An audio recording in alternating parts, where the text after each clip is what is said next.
Baik, shalom, selamat malam pada kita semua, kepada orang-orang Kristen di mana saja suara kami dapat ditangkap, dan selamat bertemu kembali dengan saya, Bapak Agustinus Banu, bersama anak rohani saya, anak kekasih, yaitu anak John Banu. Dan saat ini kami rindu untuk mau membagikan satu berkat rohani bagi kita semua, bertepatan dengan Minggu Sengsara yang kita merayakan, dan nanti pada hari Jumat kita akan merayakan penyaliban Tuhan kita Yesus Kristus dan kematian Yesus di kayu salib. Dan saat ini kami membagikan berkat rohani, satu berkat lewat firman Tuhan, yaitu satu topik kematian. Dan kalau kita berbicara tentang kematian, mengapa sehingga Tuhan kita Yesus Kristus datang ke dalam dunia dan dia mati? Itu yang kita harus bertanya di dalam kehidupan kita.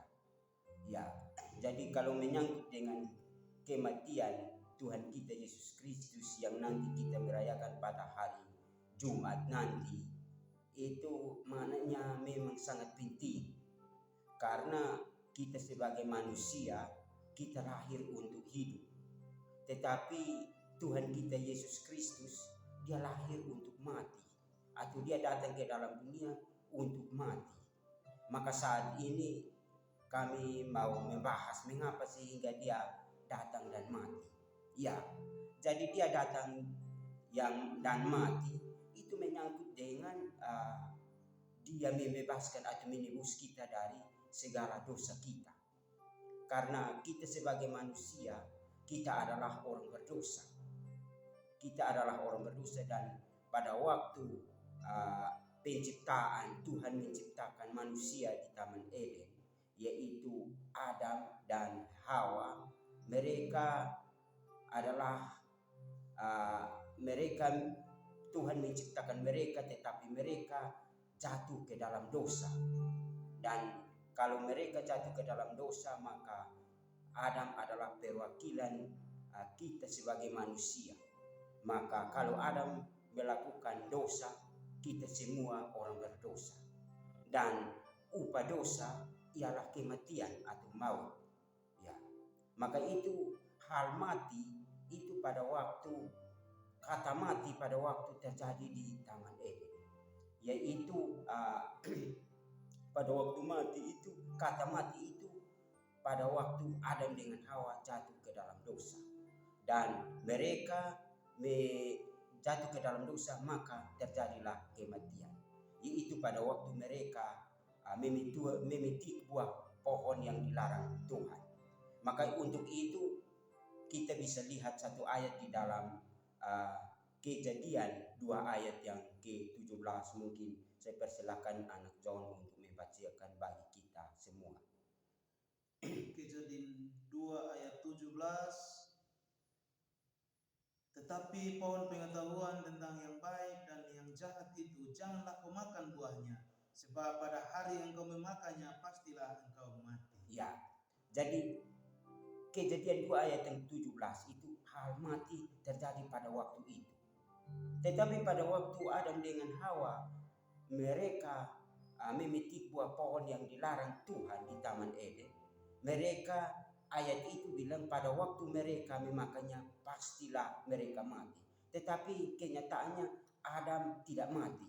Nah, ingat bahwa kematian ini bukan kematian waktu itu Adam dengan Hawa jatuh ke dalam dosa, bukan kematian secara fisik. Tetapi ingat bahwa kematian itu ada 3. Yang pertama adalah kematian jasmani, dan yang kedua adalah kematian rohani, dan yang ketiga adalah kematian kekal yang nanti akan masuk dalam neraka. Ya, jadi maka itu pada waktu itu manusia jatuh ke dalam dosa, kematian rohani berlaku pada saat itu. Maka pada waktu itu Allah mengusir manusia itu keluar dari Taman Eden dan terpisah dari sang penciptanya, yaitu Allah sendiri. Dan di situ kalau kita membaca di dalam Kejadian 3 ayat yang ke-21 dan seterusnya, coba anak John baca itu. Kejadian 3 ayat 21 dan 21 sampai 23. Dan Tuhan Allah membuat pakaian dari kulit binatang untuk manusia dan istrinya itu, lalu mengenakannya kepada mereka. Berfirmanlah Tuhan Allah, sesungguhnya manusia itu telah menjadi seperti salah satu dari kita, tahu tentang yang baik dan yang jahat. Maka sekarang jangan sampai ia mengulurkan tangannya dan mengambil pula dari buah pohon kehidupan itu dan memakannya, sehingga ia hidup untuk selama-lamanya. Lalu Tuhan Allah mengusir dia dari Taman Eden supaya ia mengusahakan tanah dari mana ia diambil. Iya. Jadi maka itu Tuhan Allah mengusir manusia itu keluar dari Taman Eden. Dan memang kalau kita berbicara taman itu taman kehidupan, dia terpisah dari sang penciptanya. Maka itu lewat perpisahan antara Allah dengan manusia, maka itu kematian rohani sudah berlaku pada saat itu. Sehingga memang Allah itu adalah Allah yang penuh dengan kasih. Dia tidak membiarkan manusia itu untuk kehilangan kemuliaan atau mati, maka dia mengutus anaknya yang tunggal ke dalam dunia itu, yaitu Yesus Kristus. Sehingga kalau kita melihat di dalam Yohanes 3 ayat 16, karena begitu besar kasih Allah akan dunia ini sehingga ia telah mengaruniakan anaknya yang tunggal, supaya setiap orang yang percaya kepadanya tidak binasa, melainkan beroleh hidup yang kekal. Ya, jadi maka itu hal kematian itu sudah berlaku pada saat itu. Maka kalau manusia itu jatuh ke dalam dosa, maka semua manusia di bawah kolong langit ini adalah manusia yang berdosa, karena Adam itu adalah perwakilan kita. Maka kalau misalnya kita berbicara tentang dosa, tidak ada seorang pun yang dikatakan orang berdosa, seorang pun tidak. Maka itu kita semua adalah orang-orang berdosa, maka upah dosa ialah maut. Maka coba anu John baca kasih kita Roma 3 ayat 10 hingga ayat yang ke-12. Roma 3 ayat 10 dan ayat sampai ayat yang ke-12. Seperti ada tertulis, tidak ada yang benar seorang pun tidak. Tidak ada seorang pun yang berakal budi. Tidak ada seorang pun yang mencari Allah. Semua orang telah menyeleweng. Mereka semua tidak berguna. Tidak ada yang berbuat baik, seorang pun tidak. Ya. Jadi maka itu tidak ada seorang pun yang berbuat baik. Seorang pun, semua manusia yang dikatakan orang berdosa. Maka kalau misalnya kita melihat bahwa ada orang lain katakan bahwa dia orang sempurna, dia tidak berdosa, maka firman Tuhan katakan bahwa dia menipu dirinya sendiri. Jadi untuk itu semua manusia di bawah kolong langit ini tidak ada yang dikatakan orang berdosa. Maka itu saat itu kalau dosa sebagai pemisah antara Allah dan manusia, maka itu Tuhan Bapa di sorga, dia mengutus anaknya turun ke dalam dunia, pengganti kita, dan dia harus mati. Mengapa? Karena upah dosa ialah maut. Sesuai dengan Roma 6 ayat yang ke-23 bahwa upah dosa ialah maut. Maka sebenarnya kita semua ini mati semua.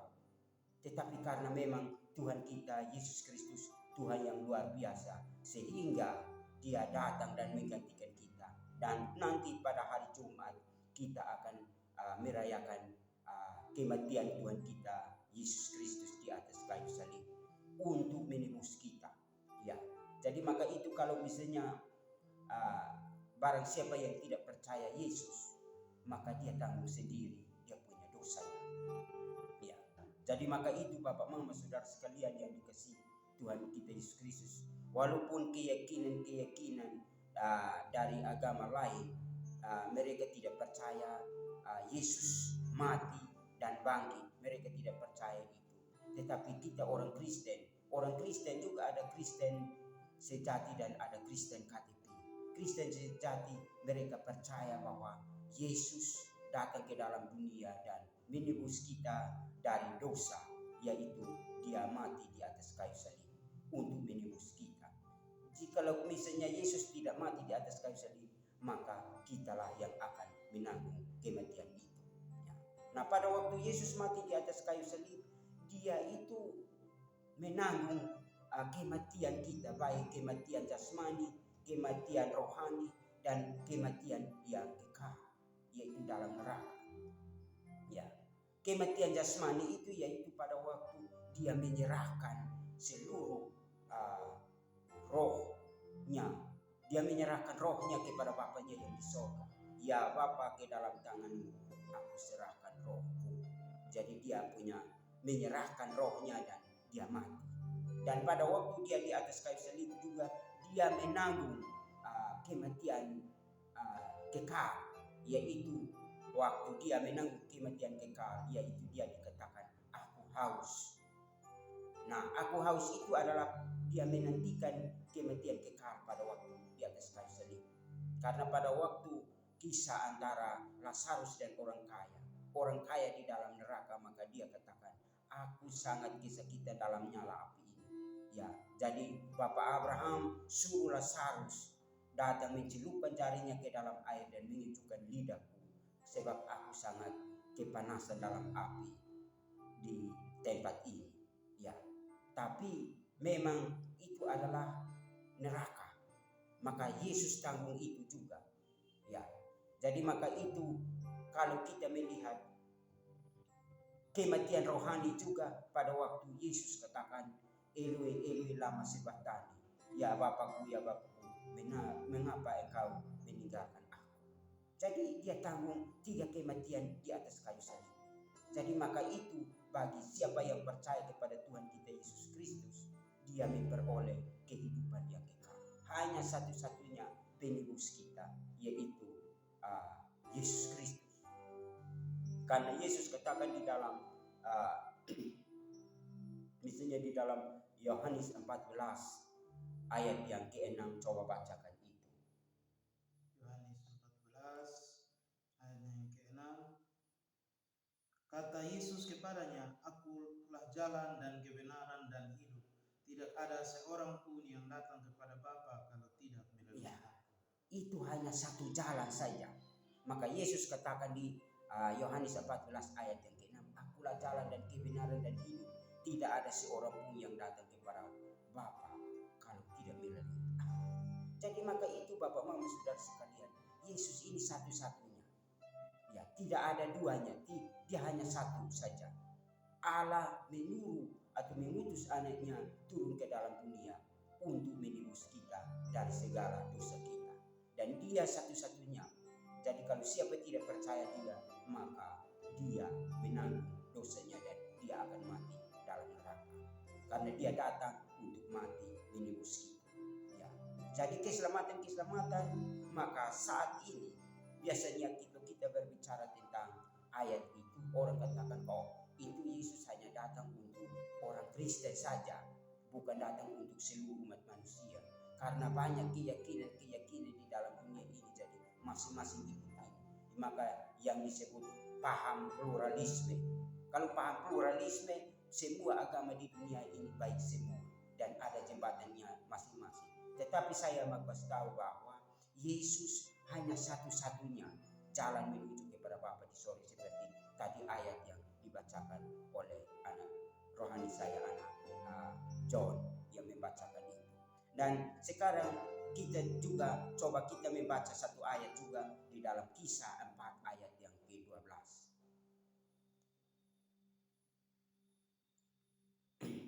4 ayat yang ke-12.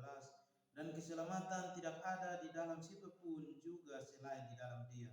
Sebab di bawah kolong langit ini tidak ada nama lain yang diberikan kepada manusia yang olehnya kita dapat diselamatkan. Ya, tidak ada nama lain di bawah kolong langit ini. Tidak ada nama lain yang olehnya manusia diselamatkan. Hanya satu nama, yaitu nama Yesus. Jadi ini menyangkut dengan keseluruhan manusia di dunia ini. Jadi maka itu kalau misalnya orang tidak percaya Yesus, maka dia sendiri akan masuk dalam neraka. Karena Yesus datang dan mati, dia sudah menggantikan kita. Sehingga tadi kisah 4 ayat 12, keselamatan tidak ada di siapa-siapa pun di dunia ini. Sebab di bawah kolong langit ini tidak ada nama lain yang olehnya manusia diselamatkan. Hanya satu nama, yaitu Yesus Kristus. Ya. Jadi maka itu Bapak Mama, ayat-ayat ini jelas bahwa hanya satu-satunya Yesus yang menuju kepada Bapa ada di dalam kerajaan surga. Mungkin satu ayat lagi anak John di dalam pertama Timotius 2 ayat yang ke-5. Karena dia yang menjadi pengantara. Pertama Timotius 2 ayat yang ke-5. Karena Allah itu esa dan esa pula dia yang menjadi pengantara antara Allah dan manusia, yaitu manusia Kristus Yesus. Iya, Allah itu esa dan esa pula dia yang menjadi pengantara antara Allah dan manusia, yaitu manusia Kristus Yesus. Jadi memang dia pengantara itu hanya satu saja. Pengantara itu satu. Maka itu kalau misalnya siapa tidak percaya Yesus, dia tidak ada pengantara yang lain. Pengantaranya, misalnya Allah di atas sini, Yesus di tengah, manusia di sini. Maka manusia tidak bisa menuju kepada Bapa di sorga kecuali melalui pengantaranya, yaitu Yesus Kristus. Ya, jadi maka itu Bapak Mama Saudara sekalian, kita harus percaya Yesus karena Tuhan kita luar biasa datang ke dalam dunia dan menebus kita dari dosa kita. Ya, jadi mungkin setiap manusia di bawah kolong langit ini tentu dia juga dia rindu untuk mendapat kehidupan, yaitu kehidupan kekal. Tidak mungkin setiap manusia di dunia ini dia dalam keyakinannya dia berdoa kepada Allah Bapa di sorga untuk mencari kematian, tapi dia mencari yang namanya hidup yang kekal. Ya, jadi maka itu hidup kekal itu hanya ada di dalam Yesus. Ya, satu firman lagi anak John dalam pertama Yohanes 5 ayat 11 dan ayat yang ke-12. Pertama Yohanes 5 ayat 11 dan ayat yang ke-12. Pertama Yohanes 5 ayat 11 dan 12. Dan inilah kesaksian itu, Allah telah mengaruniakan hidup yang kekal kepada kita, dan hidup itu ada di dalam anaknya. Barang siapa memiliki anak, ia memiliki hidup. Barang siapa tidak memiliki anak, ia tidak memiliki hidup. Ya, terkadang orang salah menafsir ayat ini bilang anak-anak yang kita peroleh, anak secara biologis dan kita peroleh. Tetapi di sini bukan anak yang kita punya anak sendiri, tapi ini maksud anak Allah, yaitu Yesus. Ya, jadi hidup kekal itu Tuhan sudah mengaruniakan atau Allah Bapa mengaruniakan kepada kita. Tapi hidup itu ada di dalam anaknya. Kalau siapa memiliki anak yaitu Yesus, maka dia mendapat hidup kekal. Tetapi kalau siapa tidak memiliki anak itu, maka jelas kita tidak memiliki hidup yang kekal. Jadi maka itu Bapak Mama Saudara sekalian, bagi orang Kristen yang percaya kepada Tuhan Yesus, kita bersyukur, bermegah, dan nanti pada hari Jumat kita akan merayakan kematian Tuhan kita Yesus Kristus di atas kayu salib. Jadi maka itu Yesus datang, menderita, mati, nanti bangkit pada hari yang ketiga. Ya, jadi maka itu Bapak Mama Saudara sekalian yang dikasihi oleh Tuhan kita Yesus Kristus, kita bersyukur dan berterima kasih oleh karena Tuhan kita Yesus Kristus datang dan mati dan menggantikan kita semua umat manusia bagi yang mau percaya kepada Dia sebagai Tuhan dan Juru Selamat. Mungkin firman Tuhan yang kita membagikan lewat berkat-berkat rohani, membagikan kepada Bapak Mama Saudara sekalian di mana saja berada, biar firman ini menjadi berkat untuk kehidupan kita. Dan berbahagialah bagi mereka yang mendengar firman dan melakukannya. Tetapi kalau misalnya dia tidak melakukan atau tidak mendengarkan firman Tuhan, pentingnya kami sebagai orang-orang yang mengutus untuk bisa memberitakan firman Tuhan, kami hanya memberitakan, dan hanya siapa yang mau mendengar itu terletak pada Tuhan. Tuhanlah yang akan memberkati dia dan mendengar firman Tuhan yang kami beritakan pada malam hari. Mungkin demikian, dan kami mengakhiri ini dengan satu pujian. Kami menutup renungan singkat ini kepada kita dengan menutup dengan satu pujian.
Terima kasih. Tuhan Yesus memberkati kita semua.